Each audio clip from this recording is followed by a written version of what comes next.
Et tout d'abord, direction les États-Unis.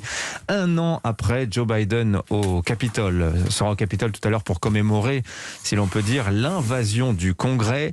L'année dernière, le président des États-Unis, Vincent Hervouet, a l'intention de dénoncer la responsabilité de Donald Trump dans ce chaos. C'est une manière de franchir le Rubicon. Oui, alors la France a le 6 février 1934 et l'Amérique le 6 janvier. Dans les deux cas, des manifestants qui enragent, la République qui vacille, le peuple fait peur, mais il échoue à changer le cours de l'histoire. À Paris, le 6 février, l'indignation est générale contre les ministres corrompus. Après les manifs, l'émeute. La police garde l'Assemblée nationale et tire dans le tas. Il y a des dizaines de morts, 2000 blessés. Le gouvernement radical saute, mais les radicaux dénonceront une tentative de coup d'État. Et ça leur évite d'expliquer pourquoi ils ont protégé un escroc, couvert un assassinat, et pourquoi des braves gens de droite et de gauche sont devenus enragés. À Washington l'an dernier, les manifestants sur les marches du Capitole crient qu'on leur a volé la victoire. Ils réussissent à forcer l'entrée du Congrès. Peu d'affrontements, 5 morts quand même. Ceux qu'Hillary Clinton appelait les déplorables se vautrent dans les fauteuils. Le temple de la loi est profané, mais ça n'empêche pas les élus assiégés de certifier l'élection de Joe Biden.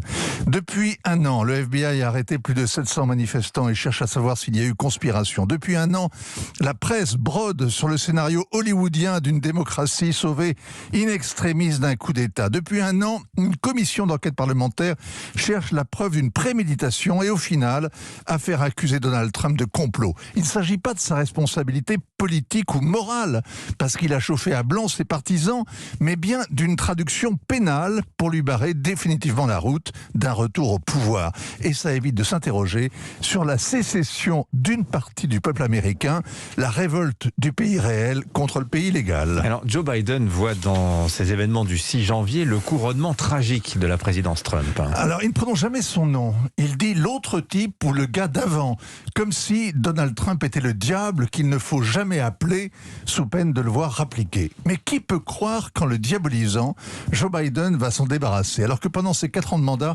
Trump a été tous les jours harcelé par les médias progressistes, les commissions d'enquête et procédures d'impeachment qui ont fait pchit. Comment expliquer que 30% des Américains croient encore que Joe Biden a profité d'une fraude massive et 2 républicains sur 3 qui n'a pas été élu à la loyale? Il y a 20 ans, George W. Bush avait été désigné vainqueur par la Cour suprême alors qu'il n'avait sans doute pas remporté le scrutin. Mais après le 11 septembre, il avait su imposer l'union sacrée derrière le commandant en chef. Voilà, sauf que Joe Biden aujourd'hui n'a pas de guerre à mener pour refaire cette unité. Oui, mais surtout, le vieux sénateur a été élu par défaut, pourrait-on dire, pour rassurer, pour apaiser.